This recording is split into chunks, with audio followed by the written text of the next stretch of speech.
Et donc, table ronde, droits humains. J'invite...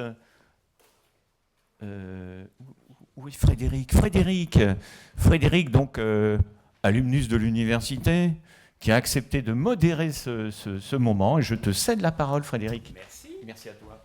Merci à la Fondation, Olivier, toute l'équipe. Merci, Caroline, à l'université. Il y a effectivement quelques années, c'était hier, 93-95 pour deux DEA ici et un attachement fort. Une table ronde éminemment importante compte tenu d'un certain nombre d'éléments de notre actualité. Je vais présenter dans l'ordre alphabétique Pierre Duquesne, qui est président depuis 2023 de la Fondation Amnesty International France. Elle a été créée il y a 9 ans comme structure de soutien à l'ONG éponyme. Elle est hébergée aujourd'hui par la Fondation de l'Université de Paris-Nanterre, et nous en sommes heureux. Et cette fondation finance des projets concrets dans l'éducation et les droits humains. Pierre. Charlotte Girard, qui est professeure de droit à l'Université de Paris-Nanterre. Tout à l'heure, on évoquait que cette assemblée ce matin aussi intègre des enseignants-chercheurs. Elle est responsable du master droit de l'homme, ainsi que de la clinique juridique. Dounia Alak, qui est une entrepreneuse sociale engagée dans la démocratie participative et l'inclusion. Elle est cofondatrice de l'Union des étudiants exilés, donc ça montre aussi l'engagement des jeunes. Elle est à l'origine du Parlement des exilés, qui vise à valoriser la parole et l'engagement des personnes exilées, et son travail mobilise notamment le sport comme levier d'intégration. Elle est accompagnée par Zéla Hassan, qui est une des 17 membres du Parlement des exilés. Bienvenue à vous. Zéla est kurde de Turquie et militante pour les droits de l'homme et la démocratie en Turquie. Elle a entre autres aidé à accueillir de nombreux réfugiés venus de Syrie dans les années 2010. Contrainte de fuir son pays, elle est aujourd'hui réfugiée en France et souhaite continuer à s'investir au sein de la société civile française. Bienvenue et merci pour votre engagement. Pascal Laborier, qui est aussi professeur de sciences politiques à l'Université Paris-Nanterre depuis 2011. Alors moi, j'avais quitté l'UFR des sciences politiques déjà il y a très très longtemps. Ses travaux se situent à la confluence de la science politique, de l'histoire et de la sociologie. Elle est fellow de l'Institut de Convergence. Elle conduit depuis 2021 le projet collectif Géorécit, une histoire de cartographie narrative pour comprendre l'exil, et on va le voir ce matin. Elle est accompagnée par une toute récente diplômée, Angèle Masséna, qui est aussi fondatrice de We Open Door, les titulaires de Master de droit de l'homme 2022-2024. Et enfin, Aurélie Placet, où est Aurélie, qui est directrice depuis 10 ans de la condamnation, Coalition mondiale contre la peine de mort, qu'elle a rejointe en 2008, pour coordonner les programmes et actions de plaidoyer international. Et elle est titulaire d'un master en études des médias et de la culture. C'est important de nous retrouver ce matin. Je crois qu'on n'a pas besoin de rappeler que l'actualité, tous les jours, nous rappelle que les crises qui ont existé, mon DA de sociologie politique se concentrait sur les crises, mais que cette dimension de crise s'est étendue, que, travaillant dans le domaine de l'humanitaire, je suis basé à Genève aujourd'hui, mais j'ai travaillé pendant 13 ans sur le terrain, depuis la Tchétchénie, l'Irak et d'autres secteurs. On a vu une grosse évolution de la nature des crises, initialement les conflits qui ont vu la création d'MSF au Biafra et d'autres, mais ces conflits aujourd'hui, ces crises humanitaires sont polymorphes. La Suisse qui m'abrite aujourd'hui a vu l'année dernière un village rasé à cause d'un glacier qui a dévalé à Blatten, donc pays éminemment protégé de bien de crise, a découvert ce que le changement climatique pouvait créer et déplacer aussi. Alors c'est des formes d'exil qui sont différentes.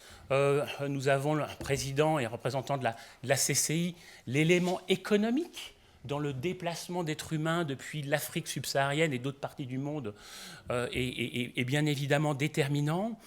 Et dans toutes ces formes de crise humanitaire se pose la question de comment nous nous assurons que les droits de les droits humains, et on a évolué, on ne parle plus aujourd'hui de droits de l'homme, on parle de droits humains, puisque l'homme peut avoir une connotation un peu restrictive. Comment on éduque aux droits humains? Alors, des étudiants qui sont dans ces murs, qui sont sur ce campus, mais aussi des personnes qui sont victimes de ces crises, qui sont forcées de quitter des familles, des régions qu'elles aiment, des terres qui leur appartiennent. Aujourd'hui, nous avons, travaillant dans le domaine humanitaire, à une échelle jamais vue en 30 ans de carrière, Gaza, le Soudan, l'Iran, l'Ukraine, on ne parle plus des Rohingyas, mais ils sont toujours là à la frontière entre le Bangladesh et la Birmanie. La multiplication des situations d'exil est simplement dramatique. Et donc, comment on s'assure que ces personnes qui sont victimes peuvent être en mesure de récupérer leurs droits? Donc l'accès à l'information juridique, à la compréhension des droits, constitue une condition essentielle de protection, d'autonomie et de reconstruction, au-delà des cadres normatifs qui vont pouvoir être évoqués ce matin et qui sont enseignés à l'université. Il s'agit de permettre à chacun de retrouver une capacité d'action, et le témoignage de Zélal sera important, une place dans la société, qui aussi nous enrichit par la différence et la diversité, dans des contextes qui sont souvent marqués par des contraintes administratives, qui peuvent devenir des précarités administratives, et où à l'exil s'ajoutent en plus des questions d'isolement, de vulnérabilité sociale qui font qu'on accroît la problématique plutôt que de soulager la situation de l'exilé. Alors, la transmission des droits humains demeure un exercice complexe, et nous avons des intervenants ce matin qui nous en parleront. On ne peut se limiter à une approche institutionnelle ou théorique. Elle implique d'intégrer la réalité vécue par les premiers concernés, de reconnaître l'expertise d'usage des personnes exilées elles-mêmes et de développer des stratégies adaptées au contexte culturel et socio et politique. L'environnement international tel que je l'ai décrit est parfois, et de plus en plus en tout cas, analyse personnelle, marqué par la polarisation, le multilatéralisme qui animait les Nations Unies et systémise à mal parfois dans mon quotidien, puisque je travaille pour une ONG, mais je travaille pendant 20 ans pour les Nations Unies et je continue à travailler avec les organisations internationales. Et parfois, j'ai des doutes sur la capacité à ces systèmes à pouvoir se réinventer, se reconstruire, parce qu'il faut tout raser et réinventer ou essayer de restructurer tout ça. Et donc, l'éducation au droit, au niveau de tout à chacun, au niveau de nous, au niveau des étudiants, au niveau de tous les autres membres de la société, est clairement un élément de résistance, est un élément qui va permettre de continuer cette élaboration démocratique et de pouvoir subsister face à des pays dont on pouvait penser qu'ils étaient les bastions de valeurs démocratiques. J'ai eu la chance d'étudier aux États-Unis. Tocqueville a été une des grandes inspirations. Le système des checks and balances américains, dont on pensait qu'il était immuable, protecteur, s'est écroulé en quelques semaines. Et il va falloir pouvoir continuer à le faire vivre. Donc, comment l'éducation aux droits de l'homme apparaît ainsi comme un levier essentiel de cohésion sociale, de participation citoyenne et de préservation de la dignité humaine. Je vais donner la parole à Charlotte. Et peut-être, puisqu'on parle de cette éducation des droits de l'homme, en 30 ans de carrière, je crois à peu près, dans le domaine... 30 ans d'enseignement, non? Moins? Ah, pardon. Voilà. Quelles sont les évolutions récentes dans l'enseignement des droits humains? Est-ce qu'il y a une transformation des thématiques abordées, des motivations des acteurs et des étudiants, et des interactions avec de nouveaux acteurs? Et peut-être aussi nous parler de comment articuler cet élément théorique de l'enseignement et la partie pratique. Très Merci. bien. Merci beaucoup Frédéric et merci à la Fondation d'avoir eu cette idée qui n'est pas, on va dire, ni incongrue, ni, on va dire, contre-productive, au contraire. C'est-à-dire que l'idée, bizarre peut-être, d'avoir inclus dans sa logique, sa politique d'échange avec, y compris les milieux économiques, la question des droits humains. Et donc, si nous intervenons ici dans cette table ronde, qui est la première table ronde de cette journée, c'est aussi pour rappeler cette dimension de responsabilité de l'université, mais aussi des entreprises, de prendre en considération la question des droits humains. Et nous avons la chance dans cette université d'avoir beaucoup d'enseignements qui tournent autour de la question des droits.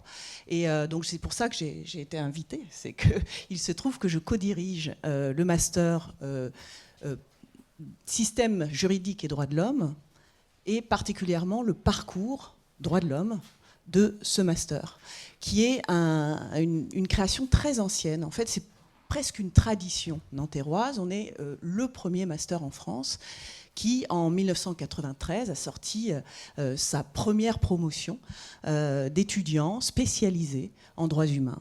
Et donc ça, c'est vraiment, on pourrait presque dire, une marque de fabrique de Paris-Nanterre, et qui a pendant, c'est là que se trouvent les 30 ans, c'est la carrière du master qui a duré 30 ans, la mienne n'a pas encore atteint cet âge canonique, mais néanmoins, j'ai la chance aujourd'hui de porter cet héritage avec beaucoup d'enseignants-chercheurs, beaucoup de collègues et beaucoup d'étudiants aussi qui se succèdent dans ces promotions depuis lors, dont je crois tu es, Frédéric, non ? Un ancêtre pour le coup. Et voilà, donc tout ça pour vous dire à quel point la question des droits humains, autant en tant qu'objet scientifique, en tant qu'objet de recherche, mais aussi en tant qu'outil de formation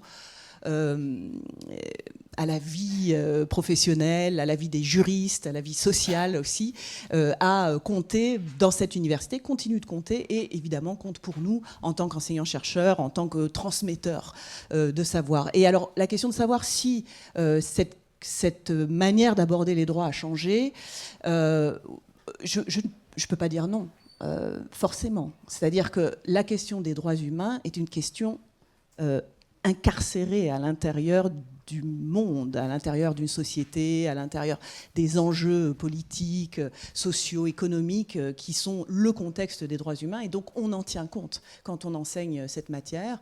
Par conséquent, eh bien, les bouleversements dont nous sommes tous témoins, mais qui sont une continuité, il y a sans arrêt des bouleversements. Mais aujourd'hui, on accède finalement à une espèce de, peut-être de nouvelle étape, de nouvel âge des remises en cause des droits humains qui font que forcément nous en tenons compte, et ce de plusieurs points de vue. Je pense on en a parlé un petit peu ici, mais l'impact des nouvelles technologies joue un rôle aussi sur la question des droits humains. Il y a de nouveaux enseignements, par exemple justice et numérique, qui ont été intégrés dans le master parce que la question des évolutions technologiques a un impact sur les droits humains, à la fois négatif, mais aussi potentiellement en positif. On peut imaginer qu'il puisse y avoir des ressorts de protection, y compris dans l'usage des nouvelles technologies, mais de manière beaucoup plus banale, évidemment que les bouleversements relatifs aux relations internationales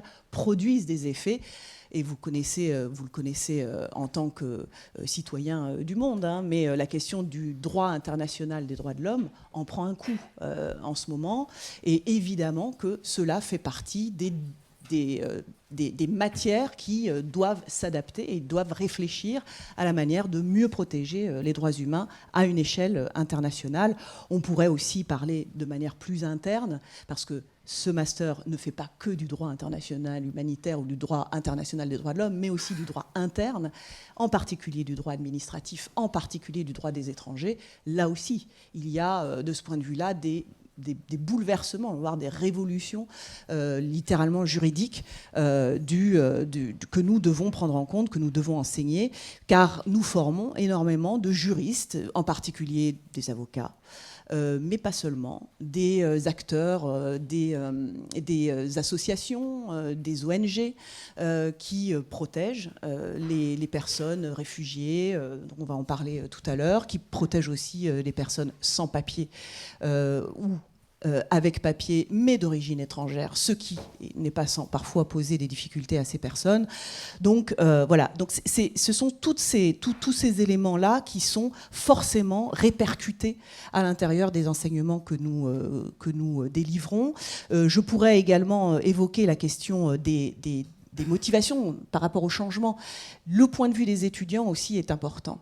Et si nous nous adaptons évidemment aux grands changements mondiaux, nous nous adaptons aussi à la manière dont les jeunes personnes qui viennent dans nos formations abordent ces questions-là.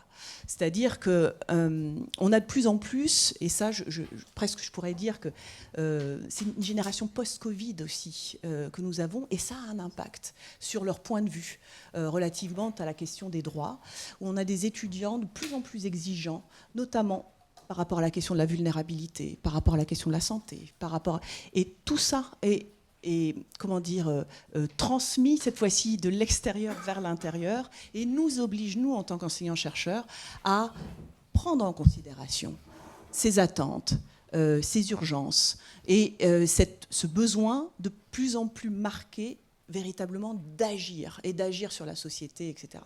Et donc c'est là que je trouve qu'il y a un intérêt aussi dans ce panel qui est de dire à quel point l'université, et ça a été dit par la présidente, est ouverte sur le monde aussi par les étudiants qui la peuplent. C'est-à-dire qu'il y a un apport d'attente, et finalement, c'est aussi la nouvelle génération de citoyens, de citoyennes que nous formons ici, et qui nous oblige à prodiguer un savoir, bien sûr, théorique, mais aussi un savoir pratique, c'est-à-dire des outils qui permettent ensuite d'agir d'un point de vue critique, souvent sur le monde, etc., là où ces jeunes personnes seront situées les unes les autres. Alors j'ai parlé des juristes avocats, des juristes d'association, on pourrait aussi évoquer une évolution assez récente, mais qui est très intéressante. On a de plus en plus d'étudiants dont les ambitions se tournent vers la question pas seulement du libéral ou des associations, mais aussi de la fonction publique. C'est-à-dire des gens qui se voient, qui se projettent dans un rôle de défense des droits fondamentaux, mais à l'intérieur des plus hautes fonctions de l'État, y compris de la question du régalien, c'est-à-dire les fonctions régaliennes de l'État, du côté des forces de l'ordre, du côté de la magistrature, etc., etc. Et ça, c'est plutôt une nouveauté, ou en tout cas un phénomène relativement récent qu'on a noté dans les perspectives professionnelles que se donnent les étudiants du master droits de l'homme. Et dernière chose, sur la question de l'alliance entre la théorie et la pratique, là aussi, nous avons fait œuvre, on va dire, d'innovation, notamment d'un point de vue pédagogique, avec des outils pédagogiques qui permettent, donc tu en as parlé tout à l'heure à propos de la clinique juridique, qui permettent de lier le dedans et le dehors de l'université, la théorie et la pratique, et la clinique juridique, qui est un des enseignements prévus à l'intérieur du master, mais pas seulement de celui-là, de 8 masters en fait de droit, permet aux étudiants d'être mis à disposition d'organismes qui peuvent être privés comme publics, associatifs comme institutionnels, et dont la vocation est la prise en charge de la défense de droits, quels qu'ils soient. Ça va du droit des réfugiés ou des étrangers au droit de l'environnement. Ça peut être, donc, je vous cite par exemple la CNCDH, donc une vocation généraliste, mais c'est aussi le CGLPL, contrôleur général des lieux de privation de liberté. Bon, bref, plusieurs organismes comme ça qui nous posent chaque année une question à résoudre, une question de droit. Et nous mettons à disposition, sous supervision universitaire, des équipes d'étudiants qui vont pendant 1 an travailler à répondre, à démêler la question épineuse qui a été posée par ces organismes, parce qu'ils en ont besoin, parce qu'ils n'ont pas les moyens en interne pour les résoudre, etc., etc. Et toutes ces questions portent sur une question de mise en danger ou de protection des droits humains. Voilà, j'en ai fini sur les évolutions et les projets que nous menons. Merci Charlotte, et merci aussi de me donner l'opportunité aussi d'articuler cette dimension entre la théorie et la pratique, donnant la parole à Pascal et Angèle sur ces cartographies qu'elles ont développées. Merci beaucoup. Moi, j'ai la chance d'être enseignante en sciences politiques dans la même UFR que Charlotte. Et j'adore mes collègues juristes parce qu'ils sont toujours innovants. Et c'est un vrai bonheur d'être à Nanterre avec mes collègues juristes. Et justement, j'ai développé un séminaire qui était ouvert jusqu'à cette année aux étudiants de droits de l'homme et aux étudiants de sciences politiques. C'est un peu une particularité qui s'appelle Clinique de l'humanitaire. Et puis, il y a également une initiative qui a été développée dans cette UFR cette année, qui est le DU Travaux politiques et parlementaires pour élus exilés. Et Dounia et Zalal vont le présenter. Donc là, j'ai vraiment la chance d'être bien entourée aujourd'hui, avec également une étudiante de la promo 22-24, Angèle Masséna. Alors, je reviendrai sur mon rôle comme actrice de politique publique dans la dernière table ronde à propos du programme POSE. Donc je viendrai plutôt ici sur à la fois le projet recherche et pédagogique, la manière dont ils sont liés. Grâce à un financement de l'Institut Migration Convergence, c'est-à-dire qui relève d'un programme du PIA, des investissements d'avenir, j'ai créé avec plusieurs collègues un site qui s'appelle Géorécit. On va vous montrer la première page d'accueil tout de suite, qui est un site de cartographie narrative, deep mapping en anglais, qui vise à proposer des récits cartographiés. Et donc Angèle vous en présentera un tout à l'heure, qui permet de retracer des narrations sur des trajectoires impactées à un moment ou à plusieurs moments de leur vie par l'exil, que ce soit lié à des situations de guerre, de persécution individuelle ou de menaces liées à une situation autoritaire.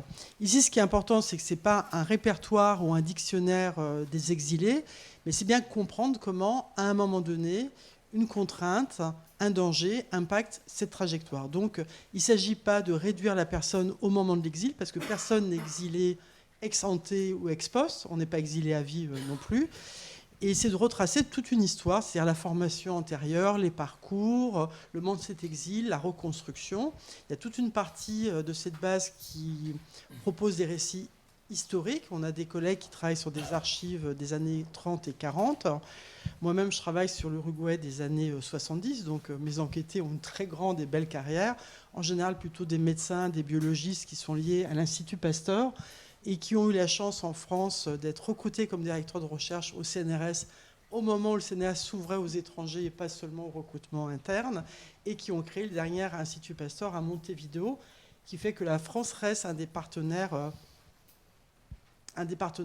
principaux en Uruguay, tant en mathématiques qu'en biologie aujourd'hui, en lien avec cet exil et la reconstruction de la démocratie. Donc ici, c'est aussi rendre visibles des histoires qui sont souvent invisibles et qui sont juste rattachées au pays de départ et au pays d'arrivée. Donc les cartographies montrent souvent que, par exemple, pour un exilé d'Ukraine, ce n'est pas quelqu'un qui vient d'Ukraine, c'est des moments où il y a des effets de sidération, on n'anticipe pas le temps que va durer la guerre. Et donc, il y a plusieurs cartographies publiées par des collègues.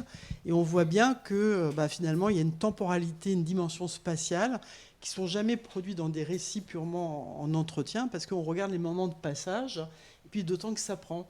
Par exemple, pour une des cartographies présentes d'une jeune Ukrainienne, on voit bien qu'au départ, elle reste 15 jours derrière la frontière en pensant que ça va se finir près de sa famille.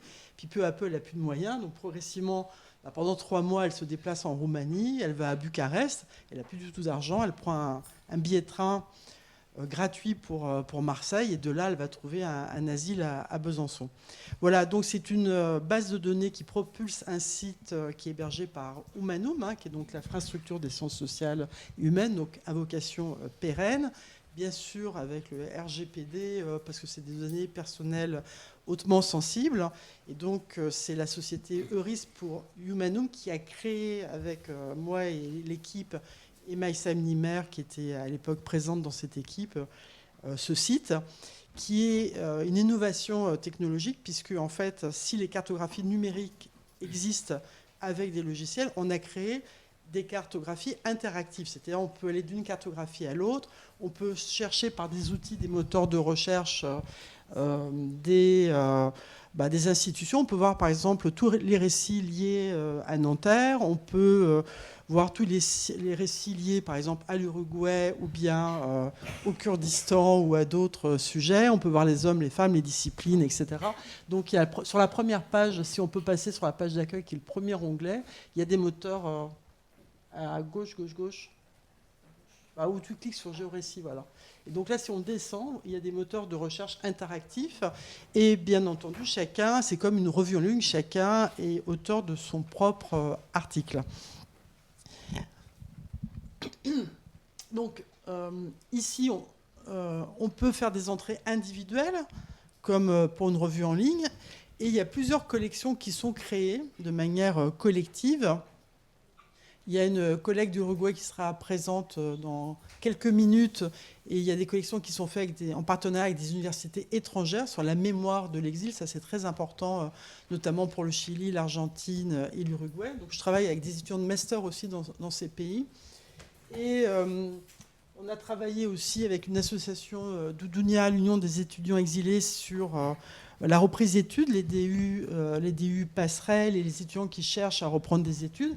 Et cette année, si on va tout en bas de la page, on a une collection qui est réalisée avec le soutien de la MSH Monde, de Paris 1 et de Nanterre, sur justement les reprises d'études à Nanterre et Paris 1. On travaille avec des projets ANR. Actuellement, il y a une ANR sur l'exil Est, c'est-à-dire Bélarus, Russie, Ukraine, etc., qu'on valorise. On a travaillé aussi avec un musée, le musée de la Porte Dorée, sur une exposition. Par ailleurs, moi, j'ai créé une exposition avec Pierre-Jérôme Adjège, un photographe berlinois. Donc, le catalogue est là, si vous voulez voir. L'exposition légère est actuellement à la bibliothèque, si vous voulez la voir. C'est également aussi des portraits complexes et pas figés de personnes qui ont connu un moment d'exil. Et alors, le cœur du projet ici à Nanterre, c'est tout en haut. C'est la... Bon, il y a Sacla aussi qui a participé à une collection. Si on va tout en haut, ici, c'est... Voilà, c'est ça. Donc, encore plus haut. On y arrive. Voilà, c'est ça. Donc ça, c'est un projet que je mène ici avec les étudiants depuis 2022 qui s'appelle Cartographier la Nanterre. C'est les étudiants qui ont trouvé ce nom.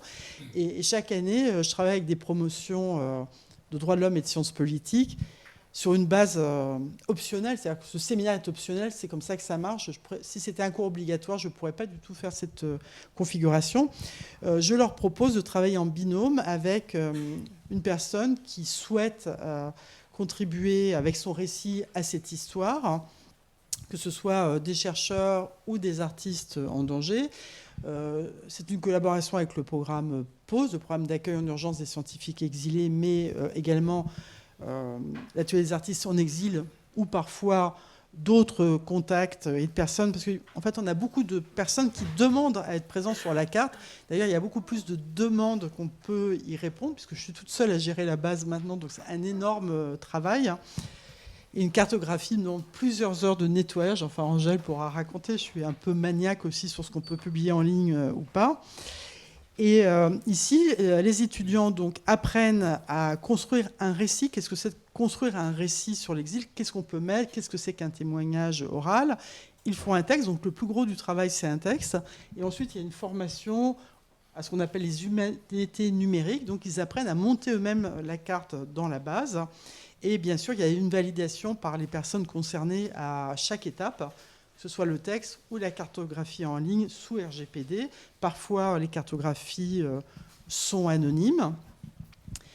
Voilà, et donc ça, cette année, il y a eu 38 étudiants qui ont choisi ce séminaire. Donc c'était un énorme travail de publication, d'édition. C'est comme préparer 17 articles à publier dans une revue, plus des cartographies.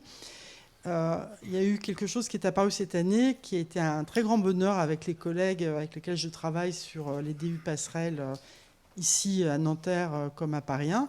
C'est qu'on s'est rendu compte que des professeurs du secondaire utilisent GeoRécit pour leurs cours, pour permettre de donner un contenu narratif à certains de leurs enseignements de première. Et donc, il y a un lycée, le lycée d'Arsonval, qui a fait travailler ses élèves sur, j'anticipe leur devenir, sur des cartographies de leur famille. Donc, ils ont fait des récits, etc. Donc, on réfléchit l'année prochaine à comment peut-être travailler avec eux. C'est un peu compliqué, ce sont des mineurs, ça parle de leur famille, donc il y a plein de précautions à prendre dans ce cas, évidemment. Mais bon, on envisage de travailler avec ces lycéens l'année prochaine parce que du coup, il y a un espèce de groupe assez enthousiaste et ça fait déjà pas mal de professeurs de lycée. Donc ça fait une belle interaction et on voit comment les jeunes se saisissent de ça et sont heureux de voir aussi une manière différente de présenter des parcours d'exil, de redécouvrir leur histoire familiale. Et pour beaucoup de personnes de l'expo ou des cartographies, on peut se poser la question pourquoi les gens veulent participer à ce type de projet. Pour eux, c'est une manière aussi de témoigner de situations dans leur pays qui sont souvent méconnues et de laisser une trace pour la mémoire et la solidarité. Mais on va tout de suite passer à la cartographie d'Angèle parce que c'est beaucoup plus important de voir comment ça se déploie, ces cartographies et ce travail. Et en tout cas, il y a eu une promo là avec Angèle et ses camarades qui était super dynamique. Et pour moi, c'était un immense bonheur de travailler avec elle.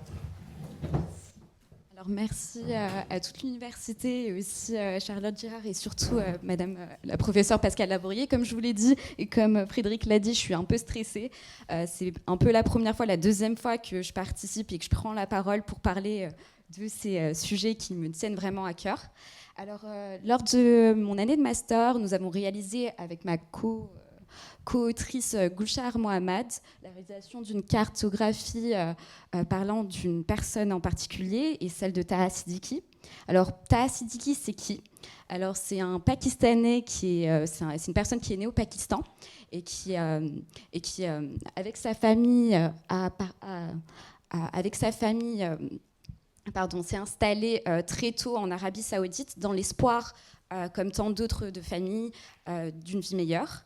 Et à 16 ans, il est revenu au Pakistan. Et c'est là qu'il a pu découvrir quelque chose en lui qui pouvait témoigner du monde. Et c'est un peu ce qu'il nous a dit lors de notre entretien qu'on a fait avec lui. C'est vraiment qu'il est devenu journaliste par accident. Donc il a traité de nombreux sujets comme la corruption au Pakistan. Il a enquêté aussi sur les minorités persécutées, de nombreux sujets. Il a obtenu un prix d'ailleurs, le prix Albert Londres, pour son travail sur la poliomyélite au Pakistan. Mais comme vous le savez, enquêter sur les puissants, c'est un prix.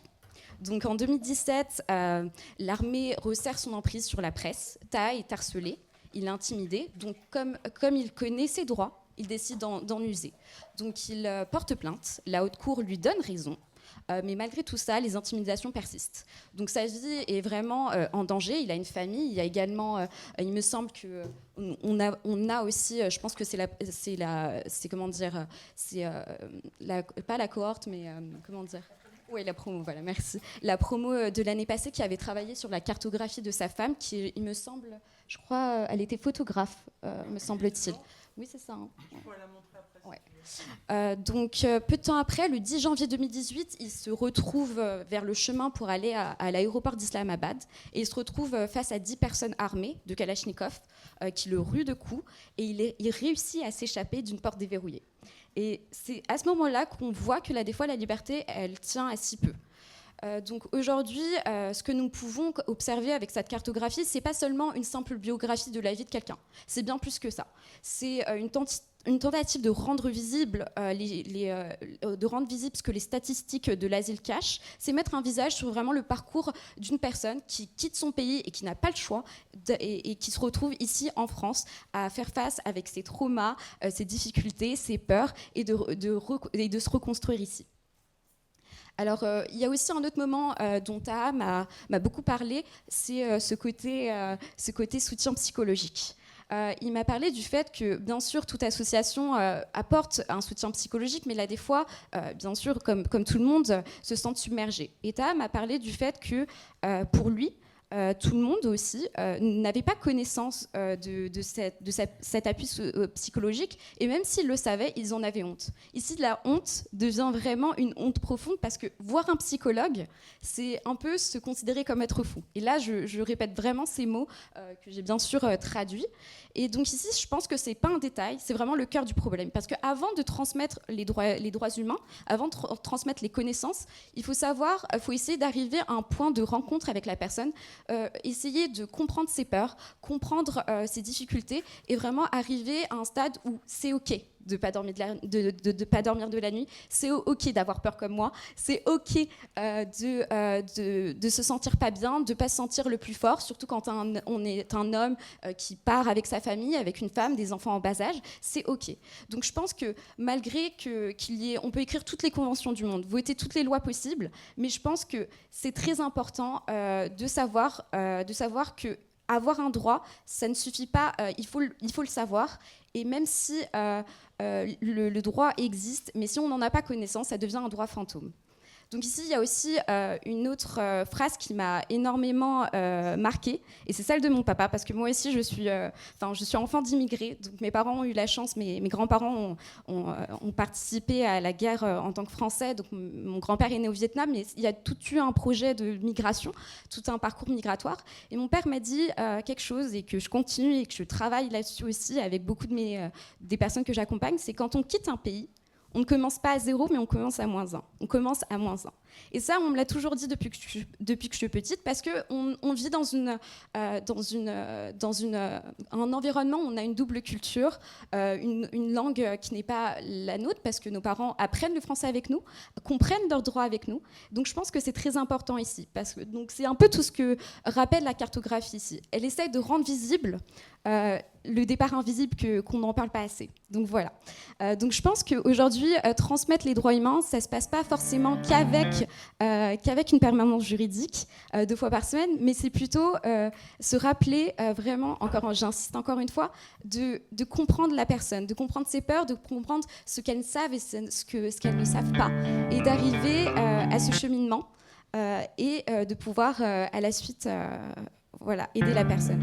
Donc aujourd'hui, j'utilise encore aujourd'hui dans le cadre de mon entreprise, parce que j'accompagne les personnes étrangères à s'installer en France, avoir une vie digne, accompagner les enfants aussi dans l'éducation, aussi les étudiants étrangers. J'en parlais également avec une personne qui travaille à Schema School pour les accompagner, pour qu'ils comprennent leurs droits, ce qui se passe à la suite de leurs études. Et je peux, quand je suis face à quelqu'un qui a un traumatisme, qui a un lourd background, de pouvoir lui parler de cette cartographie, de pouvoir trouver quelqu'un qui ressemble, qui a le même chemin, et de lui dire qu'elle n'est pas seule. Parce que c'est ça finalement le plus fondamental, c'est de ne pas être seule. Et c'est comme ça qu'on arrive à débloquer toutes les démarches. Voilà, merci beaucoup.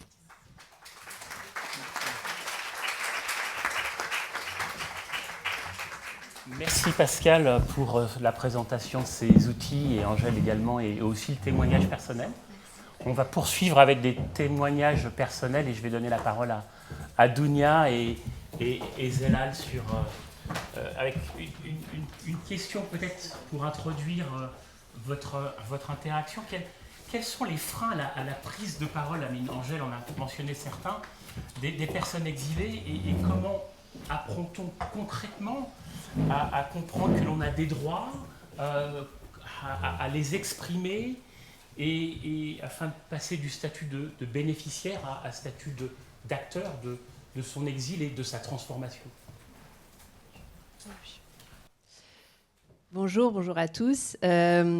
Merci beaucoup pour cette question. Effectivement, donc moi je suis cofondatrice du projet du Parlement des exilés, et c'est un projet qui est parti de ce constat, effectivement, qui est que beaucoup de personnes exilés en France ont énormément de compétences, ont une vraie expertise, alors notamment en matière de droits de l'homme, mais que c'est assez compliqué pour eux de trouver une place en fait pour pouvoir vraiment s'exprimer et faire profiter la société française donc de cette expérience-là.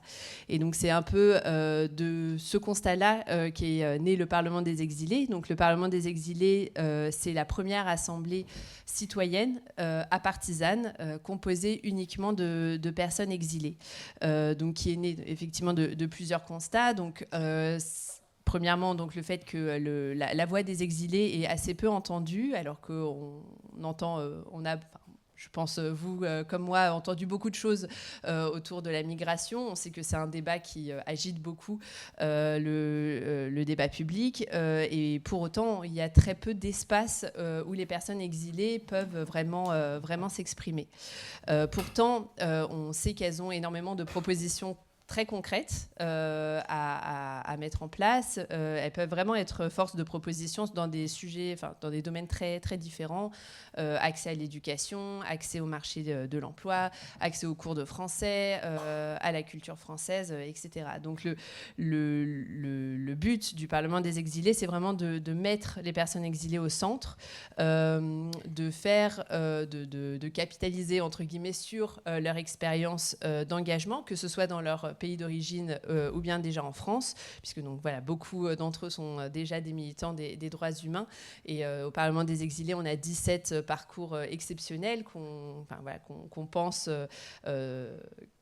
que le fait de valoriser est vraiment important. Donc l'idée est vraiment de créer cet espace de dialogue sur ces différents sujets, créer de formaliser des propositions très concrètes pour pouvoir ensuite entrer en dialogue avec les institutions.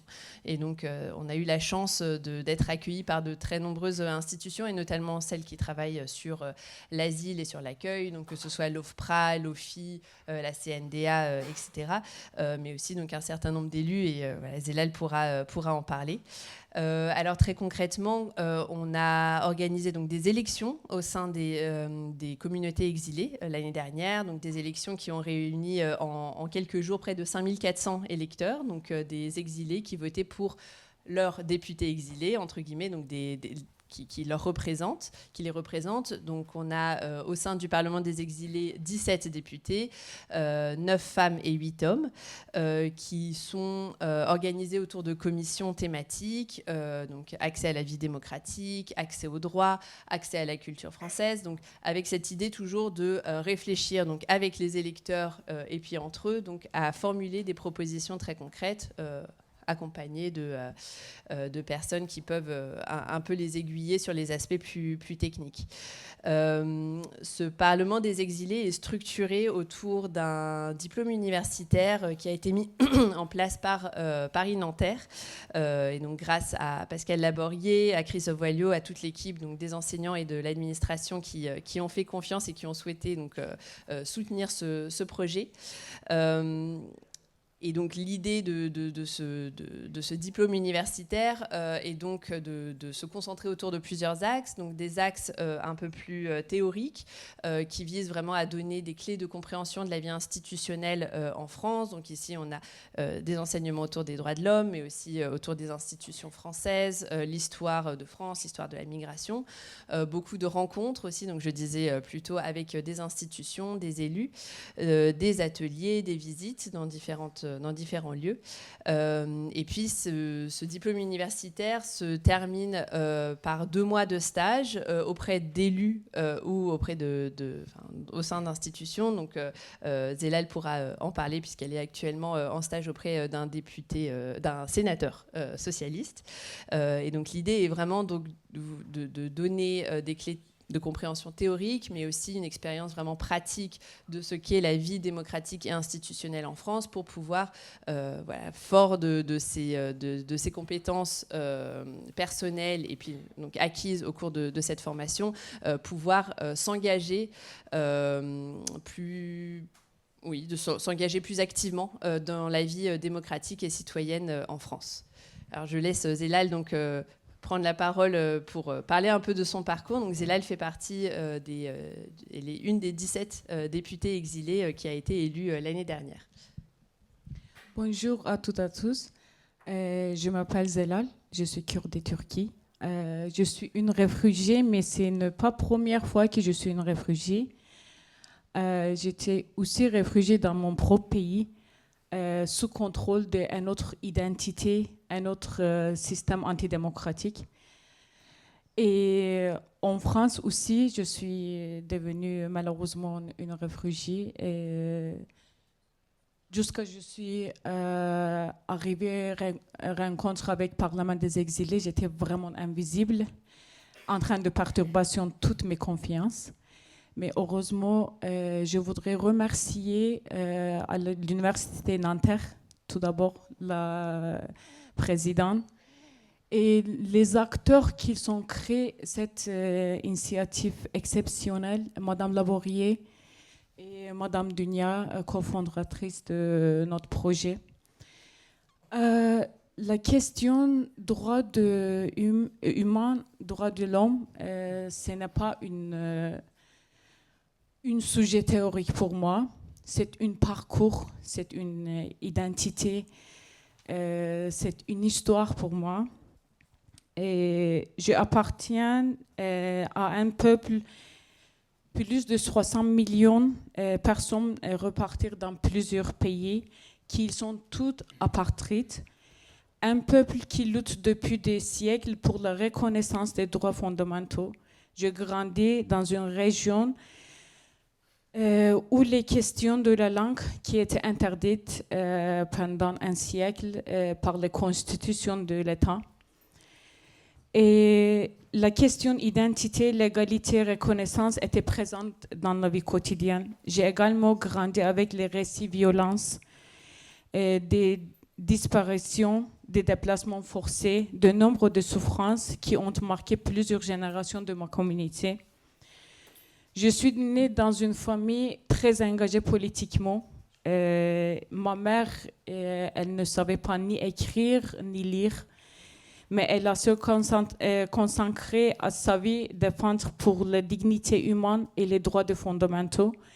C'est auprès d'elle que j'ai appris les droits de l'homme ne sont pas seulement principes écrits dans les conventions internationales. Pendant mes études à Istanbul, j'ai travaillé auprès des réfugiés venus de Syrie.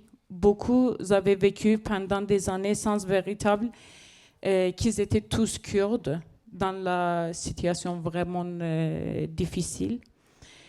Ils n'avaient pas de statut reconnu dans leur propre pays. Et lorsqu'ils sont arrivés en Turquie, beaucoup ont continué de rencontrer les mêmes difficultés.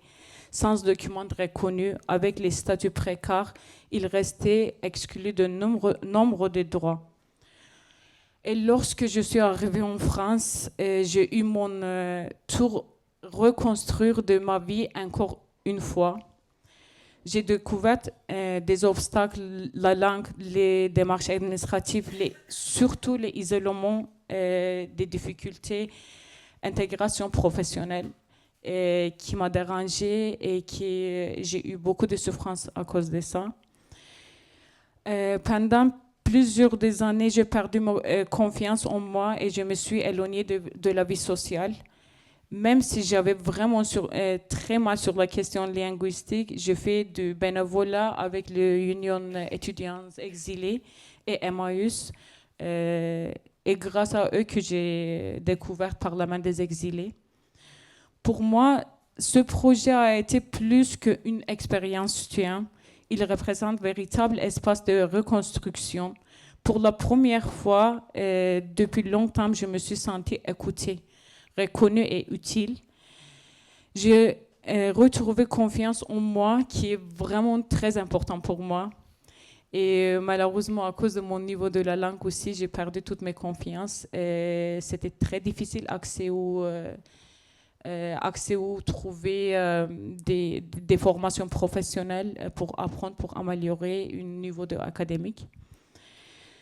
Et pour moi, le Parlement des exilés nous montrait que la démocratie proximité est possible.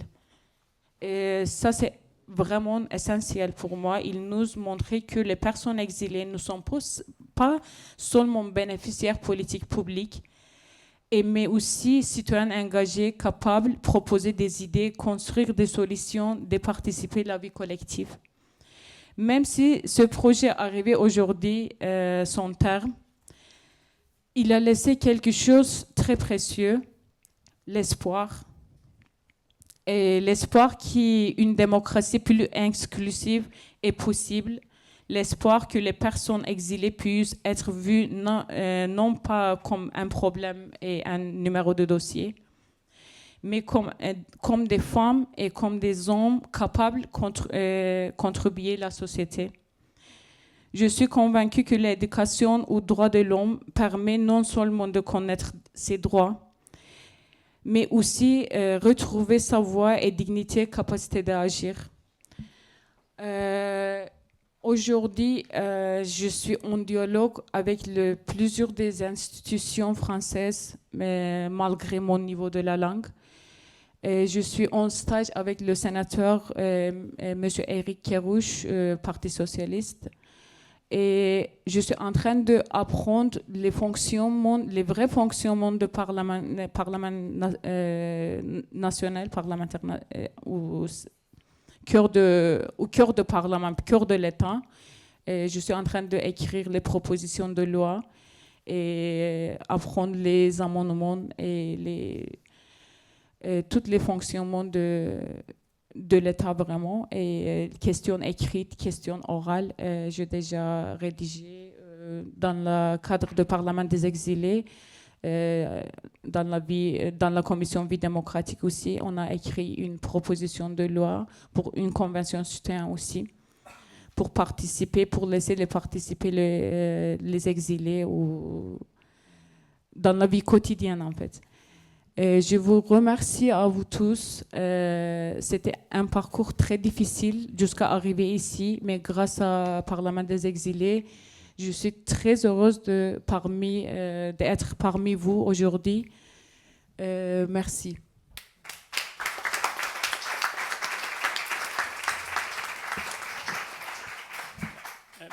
Merci à vous, Dounia et Halal, pour ces témoignages.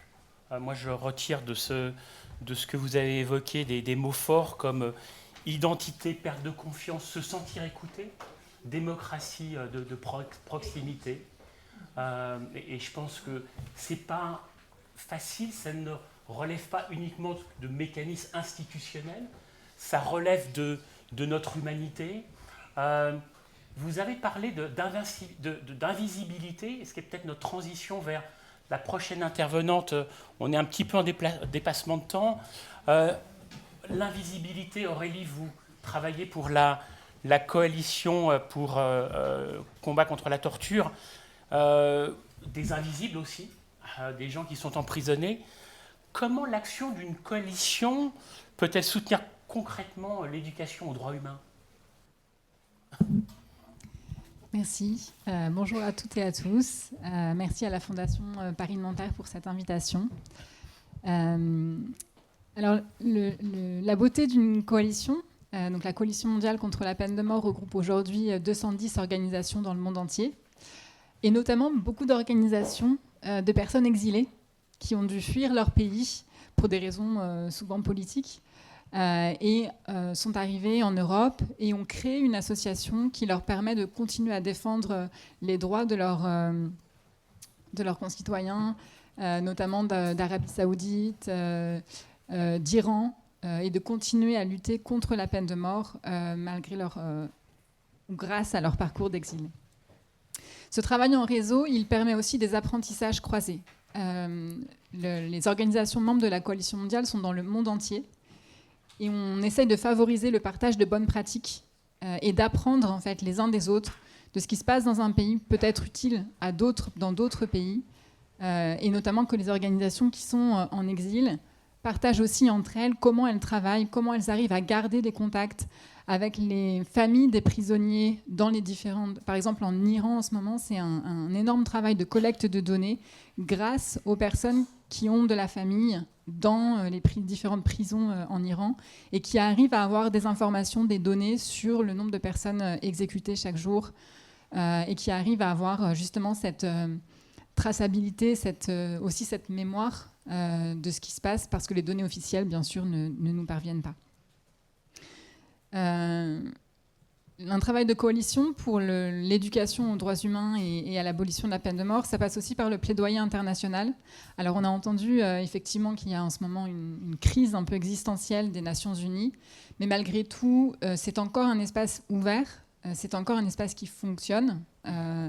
Et un de nos rôles en tant que coalition mondiale, c'est de faire intervenir auprès des organes onusiens les associations qui sont dans les pays où la peine de mort existe toujours et qui vont donner des informations fiables, de qualité, aux différents organes onusiens, donc à la fois les experts onusiens comme les organes de traité ou aussi les représentants des États membres des Nations Unies qui vont porter les questions que nous, en tant que société civile, on ne peut pas porter à ces États pour qu'ils puissent être tenus responsables auprès du Forum international. Et la troisième manière pour nous de contribuer à l'éducation aux droits humains, ça a été par la création de la Journée mondiale contre la peine de mort, qui a lieu tous les ans le 10 octobre, et qui est un événement fédérateur du mouvement pour l'abolition de la peine de mort, mais qui est aussi un événement qui nous permet de sensibiliser une énorme partie de la population à cette question de la peine de mort et plus largement des droits humains. Pourquoi le 10 octobre ? Parce que la Coalition mondiale a été créée en France en 2002 et l'abolition de la peine de mort en France, c'était le 9 octobre. Et donc le 10 octobre a été choisi en référence à l'abolition en France et en référence aussi au 10 décembre, qui est la Journée mondiale des droits humains et qui nous permet du coup d'avoir des actions sur du long terme à ces moments-là. Cette sensibilisation, elle passe par plusieurs choses, notamment par des interventions dans les écoles. Donc on encourage toutes les organisations du réseau à aller aux rencontres des universités, des lycées, des collèges, de faire intervenir, on fait venir par exemple des personnes qui ont été innocentées, des anciennes personnes condamnées à mort qui ont été innocentées, et qui vont parler aux enfants, aux jeunes, aux élèves, aux étudiants de leur histoire, pour essayer justement de sensibiliser, d'éduquer à ces questions de droit à travers des expériences vécues. Dans la Coalition mondiale, on a aussi des centres de recherche dédiés à la question de la peine de mort. Alors, on n'en a pas encore en France, donc je regarde l'Université Paris-Nanterre. Mais voilà, avec une association de chercheurs et de cliniques juridiques notamment, qui vont aider dans les pays où la peine de mort est toujours appliquée à défendre les personnes condamnées à mort, notamment au niveau des appels, au niveau des cours suprêmes, des cours fédérales, pour qu'ils puissent avoir droit à un procès équitable et ne pas être condamnés à mort. Voilà, je pense que je ne vais pas prendre plus de temps que ça. C'était juste pour vous donner un peu une idée de ce qu'une coalition d'organisations peut faire pour contribuer à l'éducation et la promotion des droits humains. Je vous remercie. Merci Aurélie, mais peut-être une question. Heureusement pour nous, la peine de mort a disparu en France.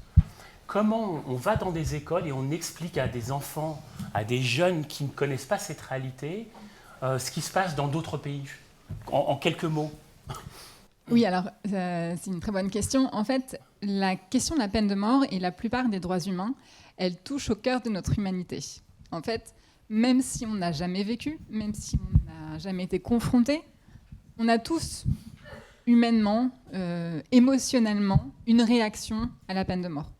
Très souvent, quand on commence à parler de ce sujet, on va entendre des gens qui soit disent « Ah, mais c'est bravo, ce que vous faites, c'est génial », ou au contraire, des gens qui vont nous dire « Ah, mais si c'était votre enfant qui était tué, qu'est-ce que vous feriez ?» Donc ce sont des émotions très fortes, ce sont des droits humains qui sont très importants. Et en fait, on peut demander à n'importe quel enfant, à n'importe quel adulte, on aura une première réaction un peu épidermique à cette question. Et nous, notre travail ensuite, c'est d'amener des faits, c'est d'amener de la réalité, de qu'est-ce que c'est aujourd'hui la peine de mort, qu'est-ce que c'est aujourd'hui la protection des droits humains, avec des exemples concrets de ce qui se passe. Et pas notre imaginaire, pas forcément les films, ce qu'on s'imagine, mais vraiment, qui sont aujourd'hui les personnes condamnées à mort dans le monde? Ce ne sont pas les personnes qui ont commis les crimes les plus graves, ce sont les personnes les plus vulnérables, qui n'avaient pas accès à un avocat, ou à un avocat de qualité, qui ont subi dans leur enfance des traumatismes multiples et qui se retrouvent dans des situations où elles commettent des crimes et elles ne peuvent pas se défendre. Il y a beaucoup aussi de personnes qui sont des travailleuses migrantes, donc qui ne parlent pas la langue du pays, qui ne comprennent pas la loi du pays et qui ne peuvent pas avoir accès à un procès équitable. Et en fait, ce sont ces personnes-là qui sont aujourd'hui condamnées à mort et exécutées.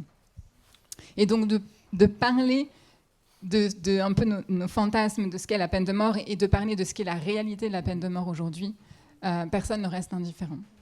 Et d'ailleurs, j'en profite pour vous dire, si vous voulez en savoir un peu plus sur la peine de mort dans le monde, la France héberge à la fin du mois le congrès mondial contre la peine de mort du 30 juin au 2 juillet, qui sera à la Maison de la Radio. On attend plus de 1800 personnes, donc vous êtes tous et toutes invités, si vous le souhaitez, pour en apprendre davantage sur cette question. Merci Aurélie. Merci. Merci pour cette précision. On va rester dans le comment et on va conclure avec Pierre sur comment l'action d'une fondation telle que Amnesty International peut-elle soutenir concrètement l'éducation aux droits humains et quels sont aujourd'hui les défis et quelles sont les résonances des crises que l'on voit, particulièrement en ce moment, sur cette action, Pierre. Merci beaucoup, Frédéric. Mes remerciements à l'université, à la présidente de celle-ci, Caroline Roland-Diamond, à Olivier Hippolyte, le président de la fondation qui nous accueille, et son délégué général que j'avais vu là-haut, qui est là. Je suis heureux de retrouver Saskia Cousin, qui est professeure dans cette université et sans laquelle la FAIF n'aurait pas rencontré la FUPN. Je vous raconterai à la pause si vous le souhaitez. On est à la fin, je ne vais pas faire 3-2-1, je vais faire 1-2-3, pardonnez-moi. 1, c'est une fondation distincte de l'ONG Amnesty International et abritée par la FUPN. 2, c'est les réponses à vos 2 questions. Et 3, je vais tenter de vous donner 3 raisons d'espérer. Une fondation qui est distincte de l'ONG et qui est abritée par la FUPN. Alors avec un nom pareil, bien sûr, nous avons quelques rapports avec les normes ONG, section française d'Amnesty International. Et j'ai le plaisir d'avoir mon vice-président de la fondation qui est là, Léo Tolub, qui fut l'un des plus jeunes dirigeants de l'ONG. Mais nous avons néanmoins trois séries de différences. Alors, ou 4 même. D'abord, nous sommes beaucoup plus jeunes. Ça a été dit au début par Frédéric, qui a fort bien préparé cette session. Nous sommes nés seulement il y a 9 ans. Mais surtout, notre activité n'est pas la même. Notre financement n'est pas le même. Notre gouvernance n'est pas la même.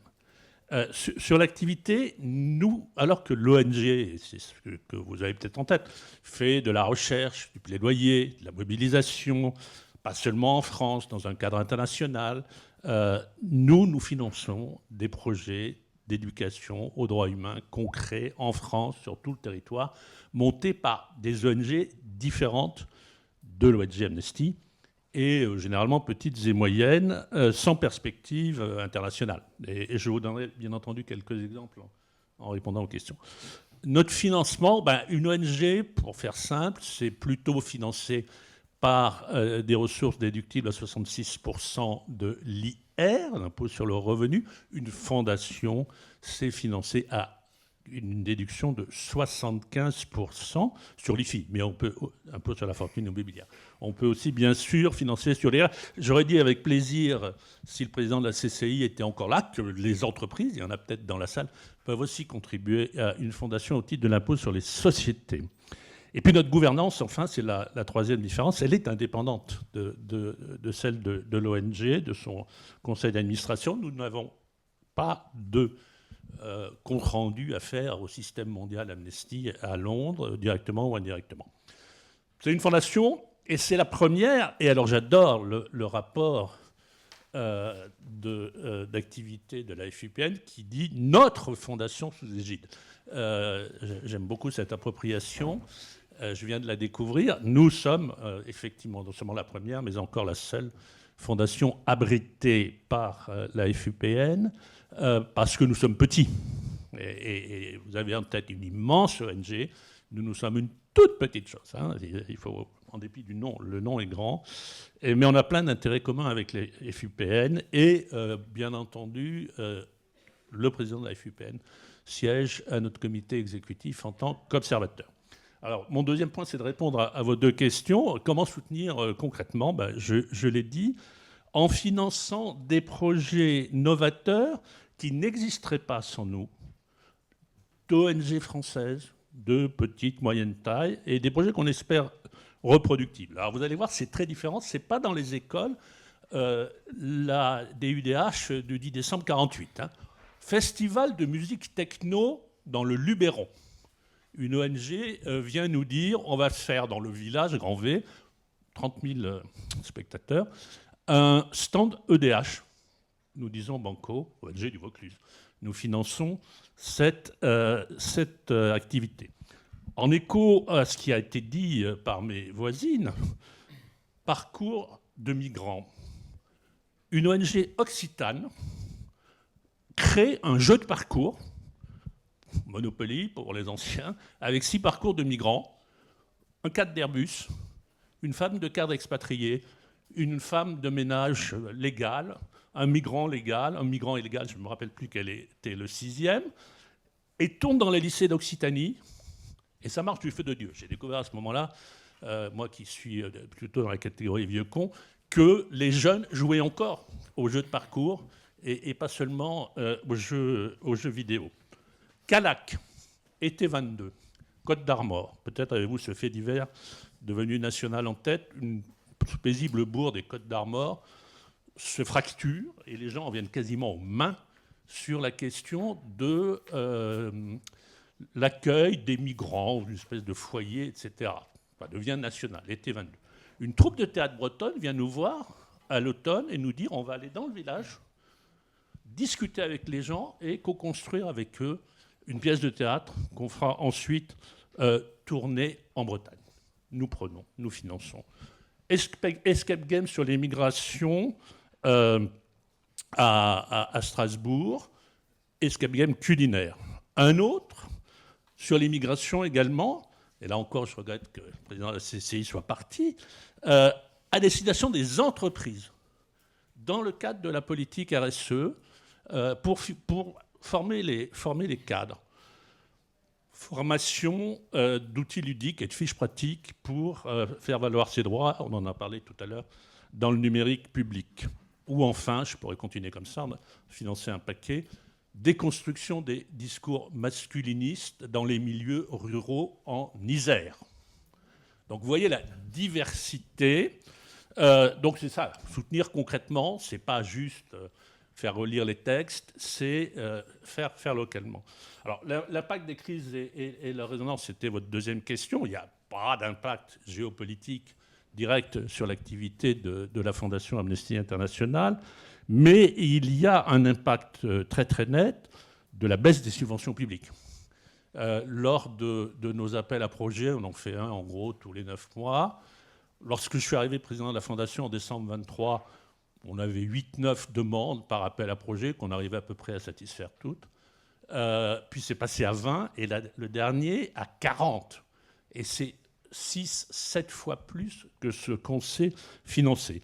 Donc il y a ce sujet de baisse des subventions publiques. Il y a des multiples problèmes de droits humains en France, et aujourd'hui et peut-être demain. Je pense que la réputation d'expertise de la Fondation finit par jouer. On ne donne pas beaucoup d'argent. 5 000, 10 000, 15 000, 20 000 euros.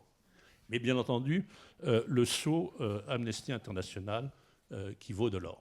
3 raisons d'espérer pour terminer. La première, c'est qu'il y a un dynamisme incroyable des ONG sur le territoire français. C'est une découverte pour moi. Je savais qu'il y avait beaucoup d'associations là de 1901, mais je pensais plutôt boulistes ou associations de quartier, culturelles, sportives. Là, on a des associations de défense des droits humains, d'éducation aux droits humains dans des endroits que je ne soupçonnais pas. Et nous finançons des programmes au fin fond des Landes, au fin fond des Cévennes, pardon pour ceux qui en viennent, quand je dis fin fond, dans l'Aude. Donc pas que Paris, Lyon, Marseille, auxquels vous pourriez songer. Donc, ça, c'est vraiment une raison d'espérer qui, moi, me rassure. Il y a 2 préoccupations en termes de ressources humaines que je vois dans ces associations. Un déséquilibre des âges dans les volontaires, des vingtenaires, trentenaires et des retraités. Ça manque de monde au milieu, donc faites de la pub. Puis il y a peut-être, je peux le dire à cette table, un déséquilibre des genres. Il y a 75-80% de femmes, aussi bien dans les salariés que dans les bénévoles. Donc, messieurs, vous voyez ce qu'il vous reste à faire. C'est la première raison d'espérer. C'est ce dynamisme local, vraiment, qui me fascine. Deuxièmement, seconde raison d'espérer, c'est que nous couvrons, je pense, assez bien les problématiques posées avec nos 4 axes. Il y a quelques rapports disponibles de la Fondation, ce papier, mais sinon vous pourrez trouver ça, bien entendu, sur Internet. Nos 4 axes sont lutter contre les discriminations et les violences, prévenir les inégalités, renforcer le droit à l'information et défendre les droits des personnes migrantes, dont on a essentiellement parlé ce matin.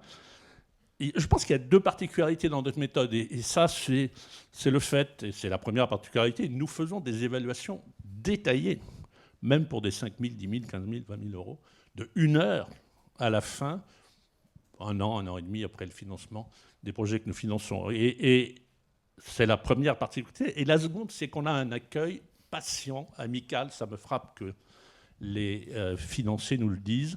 Alors j'imagine qu'ils s'imaginaient que Amnesty International allait être, étant donné la taille de leur gars, allait être un truc un peu bureaucratique, international, etc., et un donneur d'ordre un peu sévère. Et nous sommes très, très amicaux.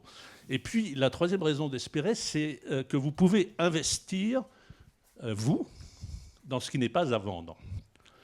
C'est-à-dire, effectivement, les droits humains, c'est notre slogan de la campagne cette année. Qu'est-ce que je fais mes soirs en ce moment, là ? Je fais call center. Et j'appelle, depuis que la campagne fiscale est lancée, j'appelle personnellement nos grands donateurs qui me font plutôt bon accueil, on va dire de temps en temps. C'est pas une machine. Et je leur dis, il faut continuer à nous aider. Il y a eu quelques... Et puis, je leur dis ce que nous faisons, parce qu'ils ne savent pas toujours forcément bien. Il y a eu quelques débats, vous en souviendrez, il y a quelques mois, sur le niveau de la déduction fiscale pour les associations et les fondations. J'ai été assez heureux de voir que finalement, sur à peu près tous les bancs, comme on dirait au Parlement, à l'Assemblée nationale, sinon au Parlement des exilés, il s'était dit qu'on allait rester sur cette déduction. Donc ce que je peux dire, pour terminer, c'est qu'il y en a peut-être d'entre vous qui sont contribuables dans cette salle. Bon, si vous êtes contribuable, c'est l'instant, c'est le moment. Vous pouvez donner aux associations et fondations. Et mieux encore, s'il y a des contribuables qui c'est à l'impôt sur la fortune immobilière et qui habitent dans les départements 55 et suivants, donc il inclut le 92 et le 75, c'est l'instant, c'est le moment. Vous pouvez donner à la Fondation Amnesty International France avant le jeudi 4 juin, 23h59. Merci beaucoup.